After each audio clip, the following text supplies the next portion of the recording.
what's up, everybody? It's Matthew, my real life TV 505, and I'm just here, chilling, just living day by day.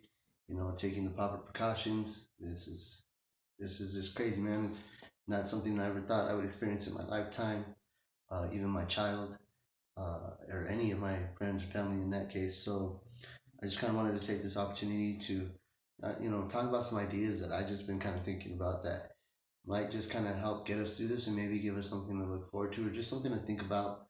Just start topic, conversation, whatever. So before I start, I wanted to mention to y'all, you might have seen a little preview of it. I don't know if I decided to show it or not, but I got here is a King Palm, bananas and cream, gram and a half palm wrap, palm cone. Look at that. That's what this baby is right here, this big old bad boy. This fits a gram and a half of your medication inside of it, your flower medication, your herbals, your medical cannabis. And what's so sweet about this thing is that it has a squeeze and pop.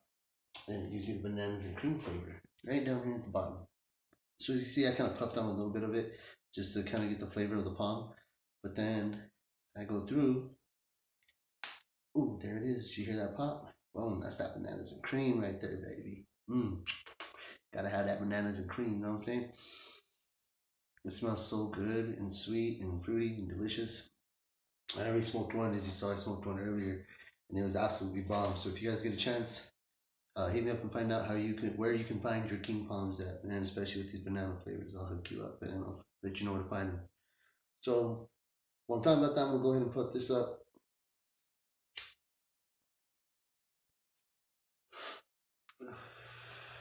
Damn, I can't even explain that bananas and cream. It tastes like ice cream, like for real. It tastes bomb. So the flour that I put inside of this was some super glue, and I also put in some forbidden fruit. So I blended the two, put it in. Those are two great skunky, musky, flavoring, tasting buds already.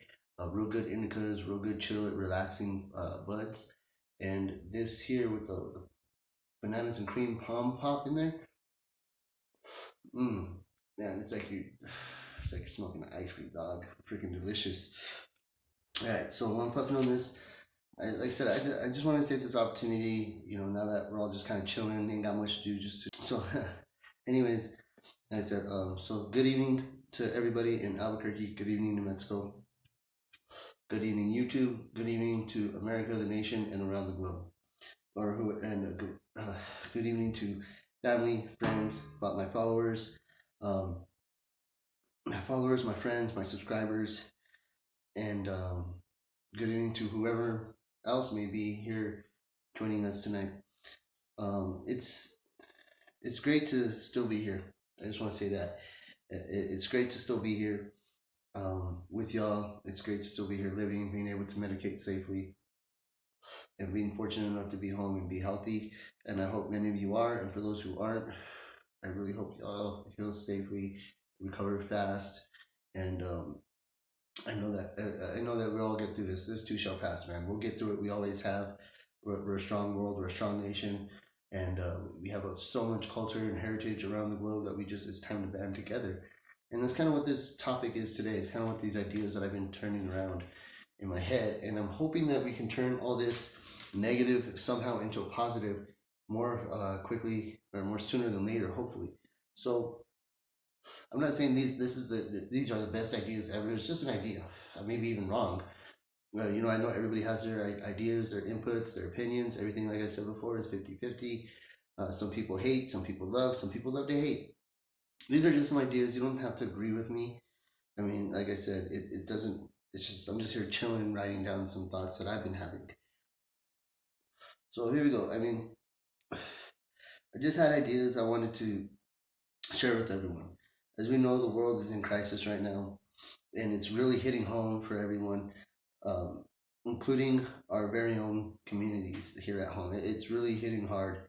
COVID-19, also known as coronavirus, has had a huge impact on the entire world, leaving millions without work, leaving millions with doubt, fear, and worry. And across the world, major cities are now on lockdown. Some of them are martial law. Our city here, Albuquerque, in med school, we just got some emergency. Um, what can I say? The governor came on today, and she put some emergency standards in place for people to stay home and stay safe, and to the faster to get over this virus and beat this virus as opposed to just doing whatever we want.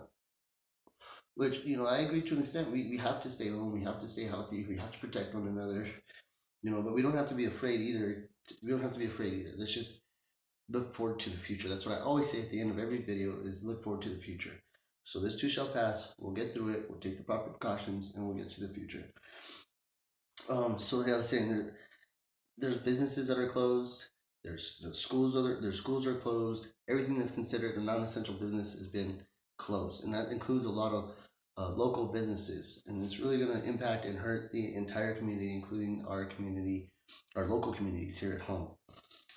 So really, to me, I feel like all these companies are really essential. I understand they're cutting down, trying to avoid the contact of people, but keep this in mind: it keeps our economy going, it keeps families employed, it keeps food on the table, it keeps clothes on the back, it keeps a roof over the children's head, whom are the most important to us, and we only want the best for our children. That's including their education, and unfortunately, they're not in school right now, and so unfortunately, their education is it's not unfortunate, but it's unfortunate they're not in school. But now it's kind of fortunate because the duty is upon you as a parent. It's upon us, which is a great thing to take advantage of right now because children grow so fast. You really need to take advantage of this time and teach your children some things. Spend time with them. I mean, take advantage of it. So instead of us sitting in fear, doubt, and worry, let us adjust, adapt, and overcome. Let us take this as an opportunity to change our philosophies, change our thought patterns, change our attitudes, change our behavioral patterns, and to start taking some sort of action. Change to a self-help philosophy, to a do-it-yourself philosophy, a philosophy of what I like to call cultural nationalism, a nation of groups that are allied, shaped, and based on a shared heritage, language, history, literature, music, ideology, symbols, land, monuments, and traditions. A philosophy not based on race, ethnicity, or gender. Now, isn't Albuquerque just that? Isn't New Mexico just that? Isn't America just that? We are a community and nations based on shared culture, heritage, history, literature, language, music, ideology, symbols, land, monuments, and traditions. I mean, that right there, that's what makes America great. Cultural nationalism emphasizes heritage and culture rather than race, ethnicity, or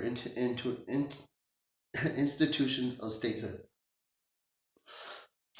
So let us take this as an opportunity to use our God-given talents to share with to share and support with one another and fix the economy within our own communities. Now, when I say your God-given talents, it's something that we all have. We all have a gift. Some of us just have realized it, and some of us just haven't realized it yet. So let me give you some examples, and let me give you some examples. We all have a talent. A lot of us just haven't realized it yet, but we all have something inside of us. There's a purpose to each and every single one of us on why we're on this planet and why we're on this earth. So this is a great opportunity for you to really discover yourself and figure out what that opportunity or what that talent that you have may be, or that skill. We all have a talent.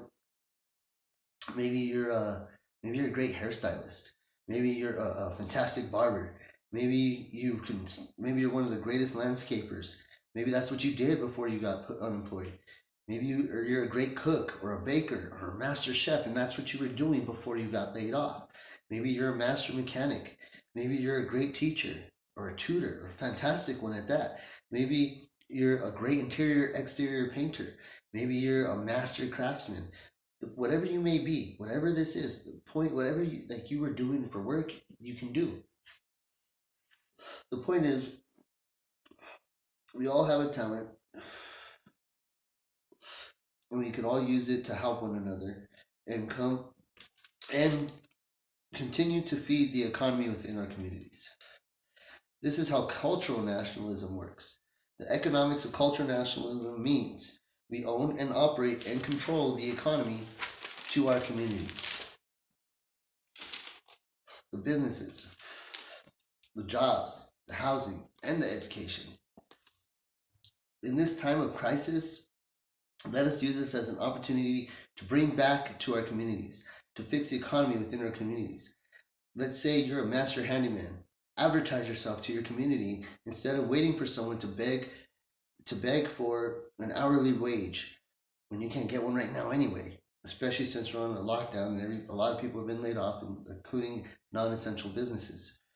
So instead of instead of us or others hiring and contracting with major retail services, contract with your community handyman.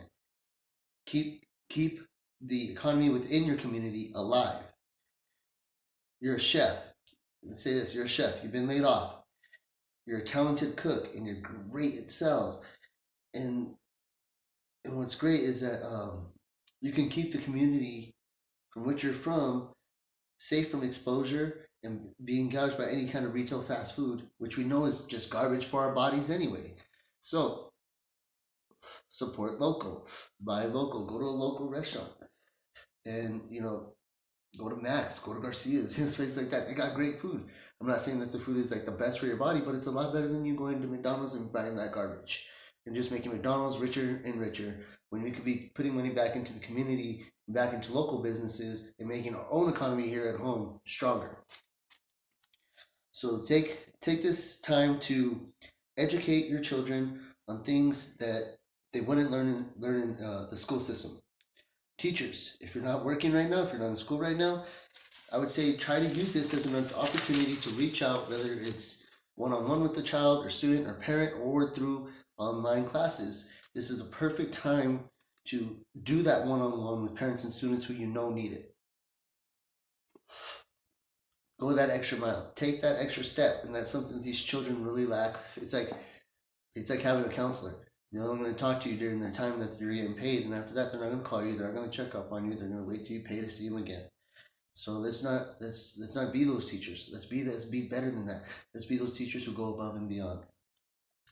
Parents, teach your children things like respect, responsibility, trustworthiness, citizenship, how to shop on a budget, how to make money, how to pay bills, how to cook, how to balance an account, how to change oil, how to change tires, how to drive a car, even how to ride a bike, and especially teach them how to read and how to write, comprehend, and how to help others. I've always noticed that, and I've always said it takes a village to raise a child. It's very difficult to raise a child by yourself. But if you have a community who's involved with one another, like when I was growing up, we hung out with the neighbors' kids, we played up and down the block, the parents knew each other, and there was always a communication with the community, and we were always involved. And it took the community to help raise us to be the good adults and human beings that we are today. So, yes, yes, cultural nationalism starts in our community. Support local businesses and understand the importance of starting a local business. We have to have sense enough to look out for one another and sense enough to set up stores and businesses of the community. For when we spend our dollar outside of the community for which you come, the community gets richer. That community, take your dollar, you spend it outside of your community to another community. Let's say you go across town. You instead of spending it here at one of the local shops that is a local business for design for clothing. Let's say they design their own clothing locally, and instead you went across to a major retail store across town and spent your money over there. Well, that area for which you spent your money will get richer and richer, and the community for which you didn't spend your money continues to get poorer and poorer, which then develop slums and ghettos, which you can see the difference in neighborhoods when you drive around your city. And that goes to show you where the money for which your community is being spent. Um, So that being said, the ones who control the stores are ones that don't even look like you and I. Let's say, places like Walmart, Home Depot, retail stores in the mall, stuff like that. They don't look like you or I, and they're not even people who live in our communities. Now, the people that work there that are considered second class citizens was basically a fancy way of saying slavery in the 21st century. And those people are the ones that are now suffering because of this crisis that we are going through. And they're the ones that like, I give props to the people who are at the neighborhood grocery stores, Walmart, stuff like that, to those employees who are on the front lines. I'm not talking about Shaw. I'm talking about the corporation, which is the people that own that corporation. Um, so that being said, even when we do try to spend with our community, we're spending it with people at the end of the day who, like I said, corporations who take that big bag of money back to their own community in a whole other town or part of this town.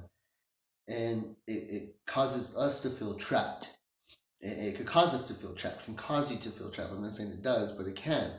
And any solutions that have been casted upon us have always seemed to just be another trap to kind of which has kind of created this flow, this circle, if you will. The economic philosophy of cultural nationalism shows our people the importance of setting up these little stores, developing and expanding. Larger operations like Walgreens and CVS all started as little neighborhood corner pharmacy stores till they expanded and expanded, and they're getting a little bit of everybody's money now. Harley Davidson, and it was the same way. It started off a little shed in the middle of Milwaukee, Wisconsin, with some outlaws and some rebels, and it was a whole new concept, a whole new way of transportation, a whole new way of sporting, a whole new way of life, and it was a whole new way of release and freedom, and it expanded, and that lifestyle and that freedom of that motorcycle, that Harley Davidson, had started from that tiny little shed in Milwaukee, Wisconsin, expanded and expanded to the mainstream corporation that it is today. Once we go into business for ourselves, we will then open up employment opportunities for people in our community, and we no longer have to beg or scratch to find employment elsewhere. No matter your cultural, ethnic, or religious background, we have all been infected by this virus. Because of this virus, we've all been infected by this virus, and because of this, we've all been infected by and suffered because of this virus. And it's caused us to suffer political oppression, it's caused us to suffer economic exploitation, and it's caused us to suffer social degradation. We all catch the same hell. We're all coming from the same bag. We're all in the same bag. Right now, we're all in the same bag, and we're all catching the same hell. Seriously, this whole thing is going 50-50. There's sides and stuff. Everybody's entitled to their opinions, though, like I said. But we're all catching the same hell. We're all in the same bag, and we're all in the same boat. So let's all keep that in mind and keep that in consideration of one another, that we're all in the same boat together. So anytime we have to rely on the government to survive, we're in bad shape. And with this virus, we're in bad shape. I'm watching it. I see it. I'm trying not to let it scare me. Like I said a couple videos back. There was nothing to fear. Things like, and I stick with that to this day. Not necessarily that there's nothing to fear, but that you do need to take the proper precautions, keep yourself safe, follow the safety guidelines placed for you through your state, and just continue to look forward to the future, like I've always said. So today I propose a cultural nationalism. I propose we take on a new philosophy, a self-help philosophy, a do-it-yourself philosophy. Once we change our philosophy, we can then change our thought pattern. Once we change our thought pattern, we can then change our attitude. When we change our attitude, we change our behavioral patterns. Then we can go into action. So let us re-educate ourselves and start turning to ourselves, turning to one another, and solve our problems with a self-help program. And one last thing to help us protect each other, including the economy, with within your community is self preservation. This goes for all of us. Self preservation is the instinct to act in your own best interest to protect yourself in and ensure your survival. So this goes for everyone. So that like when what that basically states to me is that protect ourselves in the best interest of ourselves. And so what we need to do is follow these guidelines that have been put in place for us. Do this social distancing. This is all temporary. It's all temporary. Everything in life is temporary. Even this life is temporary. So just look forward to the future, and just keep in mind that we have to act in the best interest of ourselves by keeping ourselves safe. And when I say keeping ourselves safe, that doesn't just mean our quarantine. That also means protecting yourself while you're in quarantine. And by that, I mean this asserts all American rights to self-defense. To self-defense. The Constitution of the United States of America clearly affirms the right of every American citizen to bear arms, and as Americans, we will not give up a single right under the Constitution. If history has showed us anything, is that the history of unpunished violence and pandemics casted upon the human race indicate we must be prepared to defend ourselves, or we will continue to be a defenseless people at the mercy of a ruthless and hateful mob.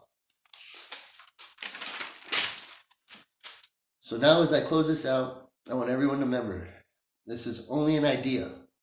Of course, proper precautions for safety would be taken seriously and would adhere to the emergency orders placed in our state for everyone's safety.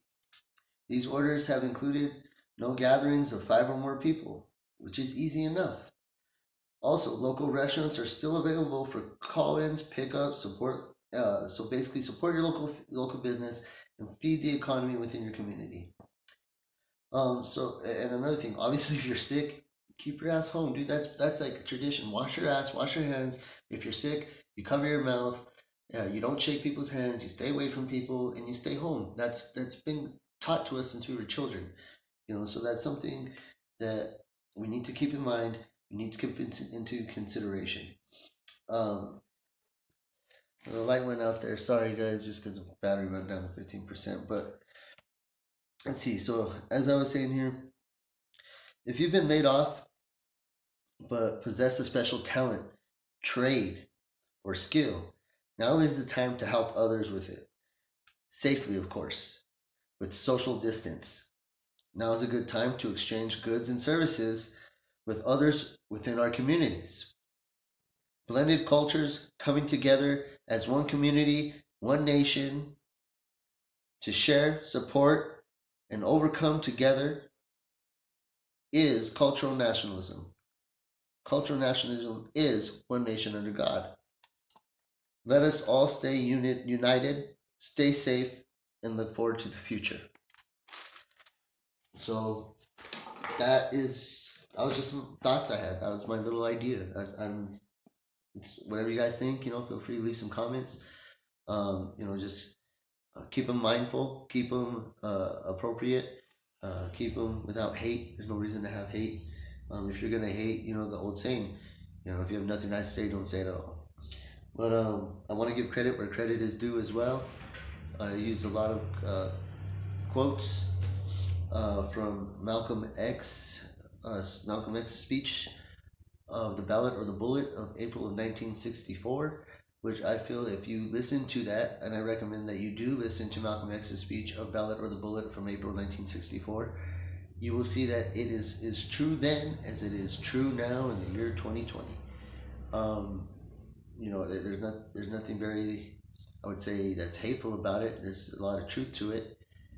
And I also used a lot of definitions, of course, from the dictionary, a lot of phrases from the thesaurus, and as well as the World Encyclopedia.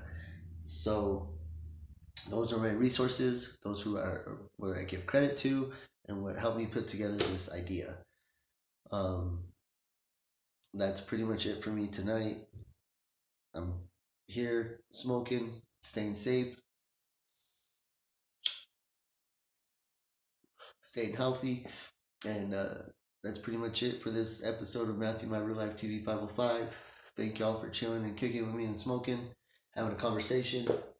And I'll see y'all next time. You know what I'm saying? I'll see you soon. This ain't gonna last forever. So until then, let's look forward to the future. Peace.